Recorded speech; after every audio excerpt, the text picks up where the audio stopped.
That just leaves me to introduce Dean. My name's Dean, I'm an addict. Hi, Dean. Right, so straight into it, I suppose. I'll tell you about myself. Before I came into CA, before I went to treatment, and treatment sent me to all the different fellowships, my first ever meeting was a CA meeting, and I felt something in the room. I felt the hair stand on my neck stand up, and I believed the people sharing back. I felt some sort of power in the room, and I had hope straight away. I was still high, and I was just starting my detox, but I was sold. I went to the other fellowships, but it was CA for me from the very start. I was shit scared. Excuse me, I don't know if you're not allowed to swear at this meeting, but I do swear a bit. I was shit scared of the meeting. I was scared of everything, and that's what I was like all my life. Like, my earliest memories was, from a little boy, I was scared. I used to have panic attacks before I could even remember, because I was scared of dying.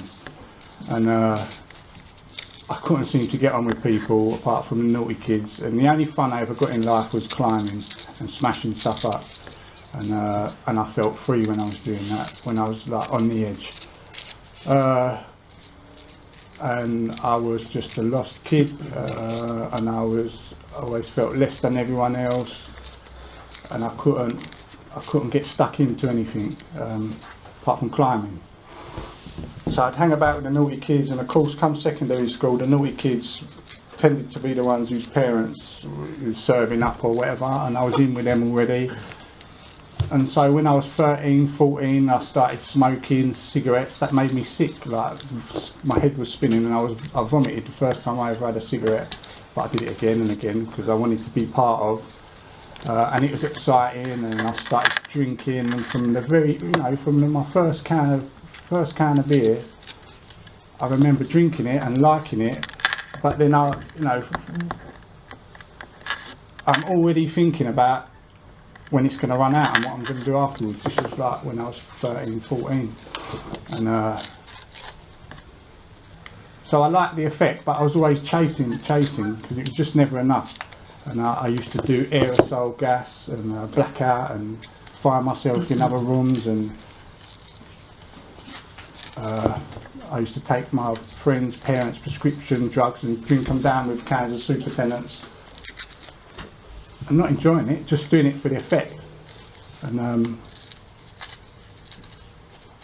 I didn't really enjoy it, but I liked the effect, but I didn't really enjoy it past the point. I was chasing something that I would never get. And then I started doing crime, and that was good, because I've jumped forward a bit to the point when I'm going to pubs, and all my friends are going to pubs, and my friends are talking to girls and all that, but I'm too scared to do that, right? So my friends would be having a drink, having a sniff, talking to girls, and then we'd go back to someone's house, and I'm not comfortable at all. So I'm focused on the drink and the drugs anyway. And there comes at some point of the night, virtually every time, when people would be paired off or people would be going to sleep, and I would be the only one left awake, wired. And I used to go out roaming the streets on my own, like nicking stuff, breaking into cars, climbing up drain pipes and stuff. And I liked that, because it's, it was climbing. I'm already buzzing, it was climbing, and I'd wake up in the morning, like loads of times, I'd wake up in the morning and think, what did I do? And I'd look round, and there'd be a stereo there or something. So I'd sell that, and I'd have another good day, or just, I don't know if it was a good day, because I couldn't remember most of the time. Started getting nicked, got very close to going in prison. Because I'm a coward, I cut out doing the crime, I cut out doing burglaries and stealing and all that, and I just focused on growing weed. Not very well, it was shit weed.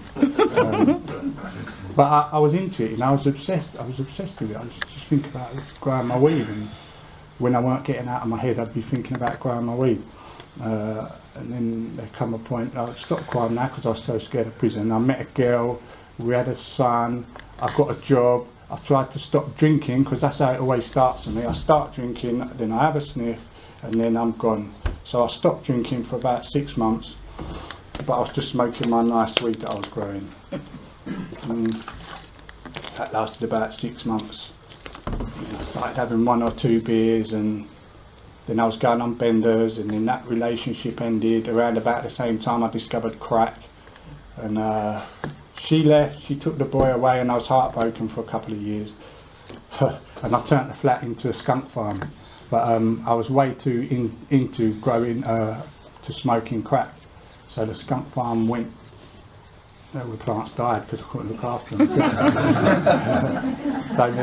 So now I'm avoiding people who'd invested in the skunk farm in my flat, who were going to beat me up. I'm avoiding them. And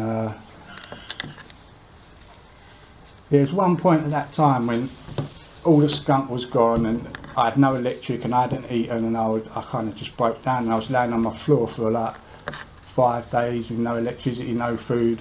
And I had this sort of, like, I heard what I thought then when I was about 25, like what I thought then was God saying to me, come on, get up. And it just felt, you know, from being broken and on the floor for a week, I was up and I was revived. And I had some sort of inspiration from somewhere, but I had nothing to do with it. I had a moment of clarity, I had nothing to do with it.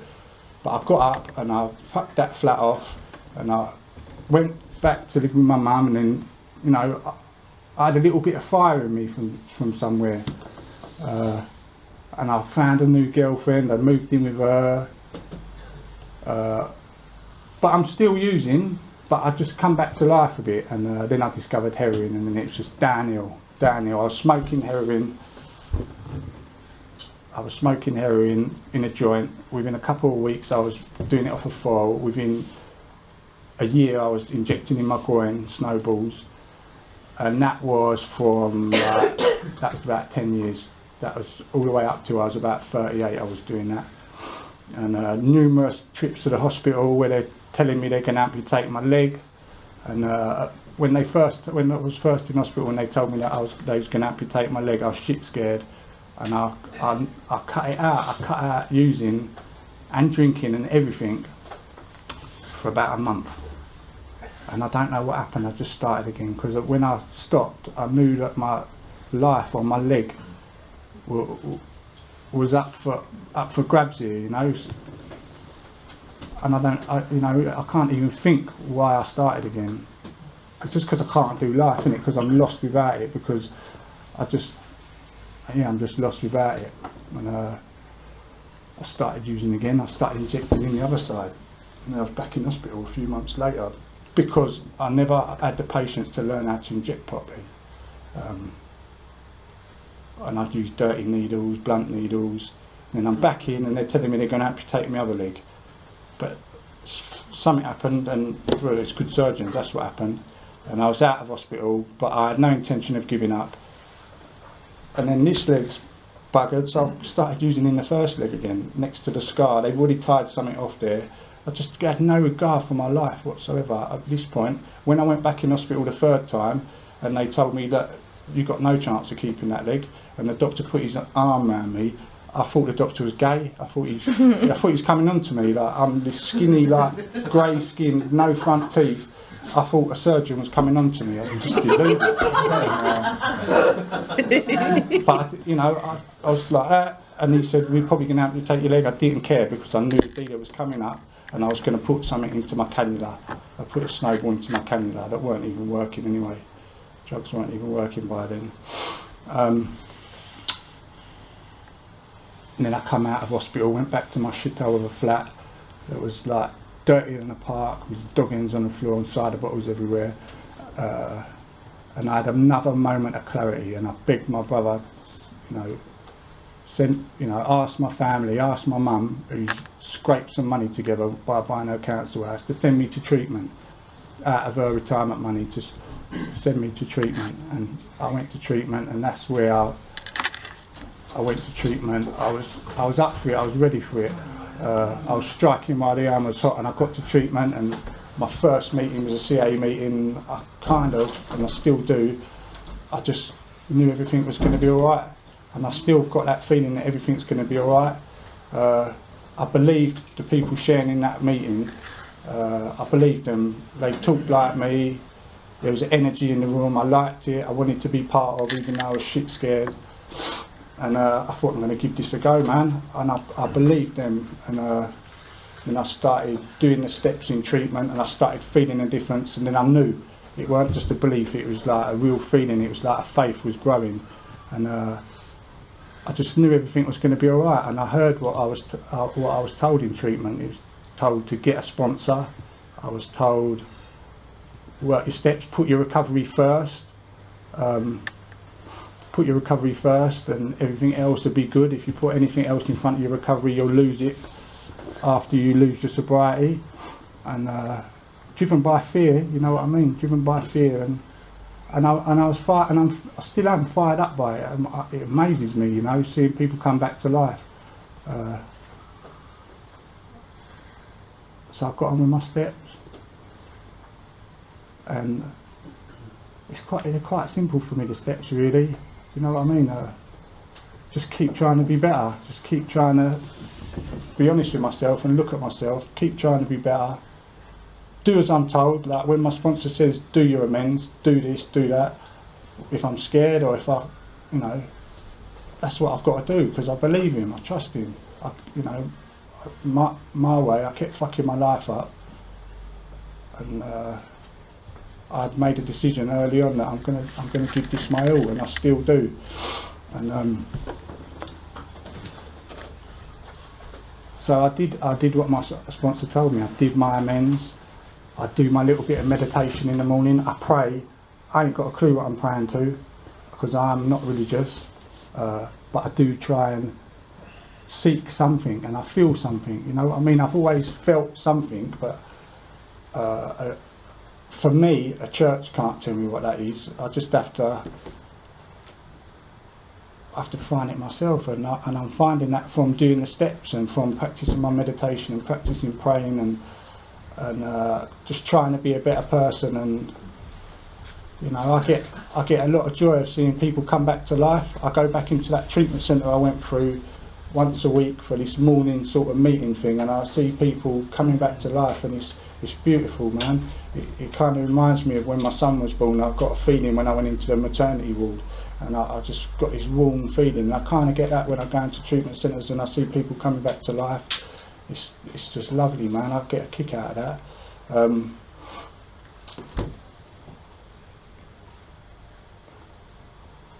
And I need to do that. I need to keep working my steps. I need to keep connected with CA. I need to keep sharing when I'm asked to share. I need to keep helping people when they ask for help. Because unlike my older brother, on my own, I'm going to destroy myself.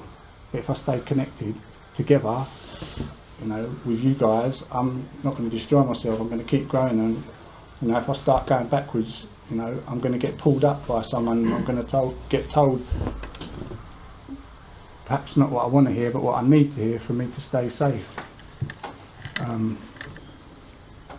So I stay connected with my sponsor. I look at my behaviours. I do my step 11 inventory. I try not to harm anyone. I practice prayer and meditation. I do my meetings. I try to give back to CA. I do subcommittee commitment.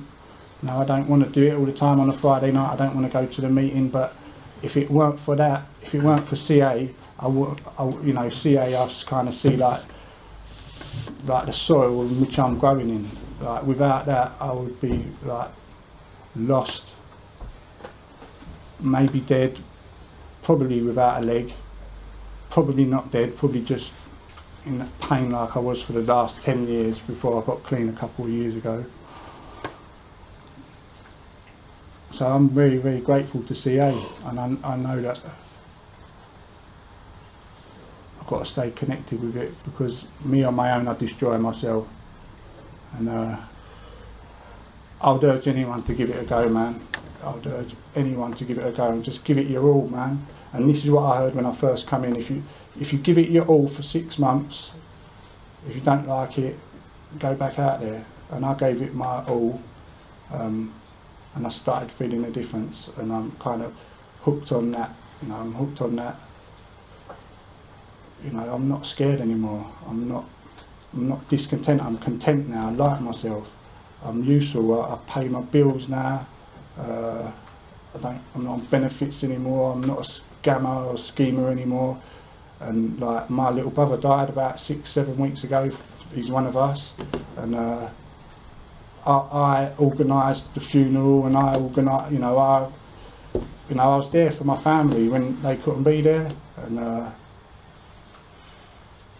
it didn't feel comfortable. But I can sit with my feelings today. I've learned how to sit with my feelings today, and I like myself, and I still know everything's going to be all right. So, as I say, I'd urge anyone to give it a go. It's a beautiful journey I've been on, and it can be for you. So I'll leave it there. Thanks, Steve.